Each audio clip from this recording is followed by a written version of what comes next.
हाँ, तो आज हम पढ़ेंगे कर्ल ऑफ ए वेक्टर कि किसी वेक्टर के कर्ल से आप क्या समझते हैं।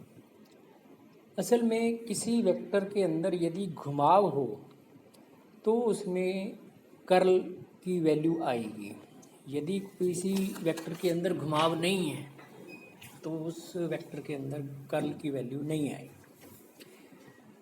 लेकिन इसकी जो डेफिनेशन है मैथमेटिकल, वो कुछ इस तरह से दी जाती है कि किसी बिंदु पर स्थित किसी छोटे क्षेत्रफल अल्पांश की दिशा में यदि आप एकांक सदिश n कैप कहें तो प्रति एकांक क्षेत्रफल परिसंचरण का जो अधिकतम मान है वो सदिश n कैप के अनुदिश उस बिंदु पर कर्ल का घटक होता है। या मैथमेटिकली लिखिए लिमिट क्षेत्रफल D A tense to 0 1/dA,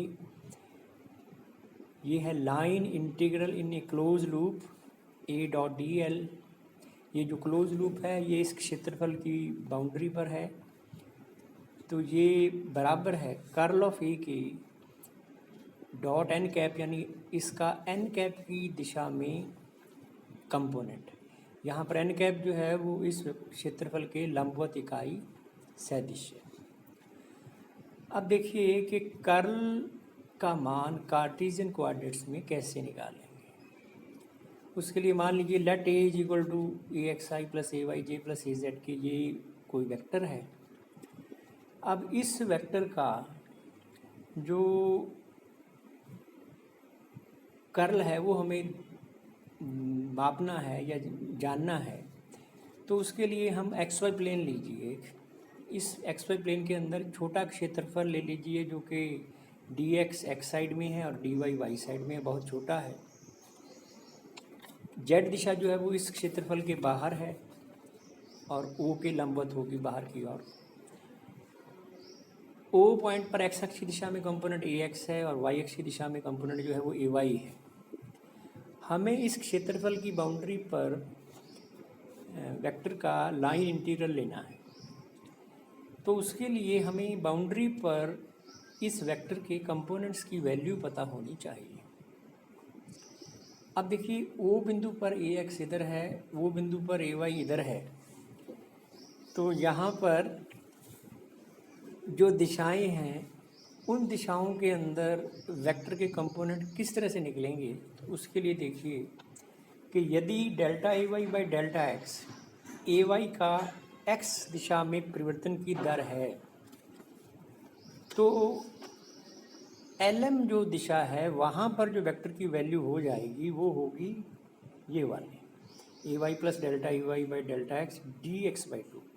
ये delta A Y by delta x परिवर्तन की दर है और डी एक्स बाई टू दूरी है ओ बिंदु से एल एम लाइन की। इसी तरह से दूसरी जो साइड है इसके ओपोजिट, वहाँ पे क्योंकि ये दिशा नेगेटिव है, नेगेटिव यानी परिवर्तन की दर दूसरी साइड में नेगेटिव होगी, तो यहाँ पे लिखा जाएगा A y minus delta A Y by delta x d x by to.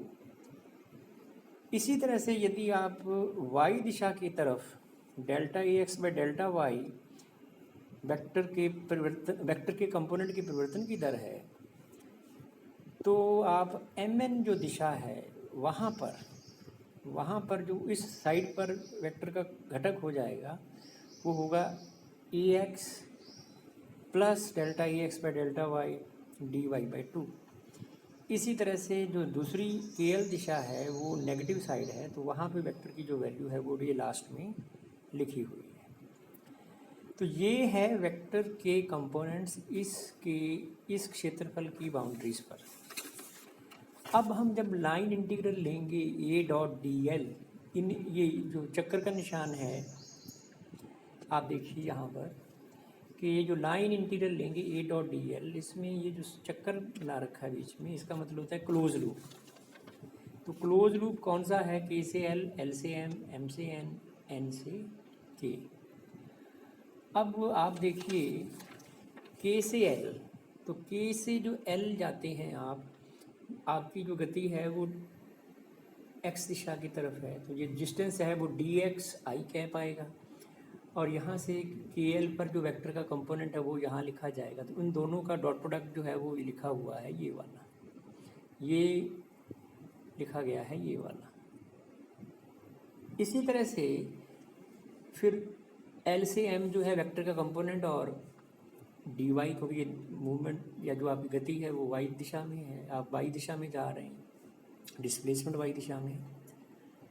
फिर है माइनस, माइनस इसलिए क्योंकि आप का जो डिस्प्लेसमेंट है वो माइनस दिशा की तरफ है। एन, एम से एन जब जाते हैं आप, तो ये माइनस दिशा में आपका डिस्प्लेसमेंट है। वेक्टर जो आपने लिखा था वो पहले लिखा था।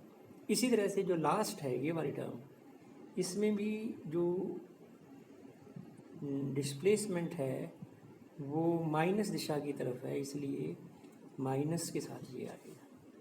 अब सभी का जब आप सम करेंगे आप यहाँ पर, तो ये आएगा minus delta A Y by delta x और minus delta A x by delta y d x t Y.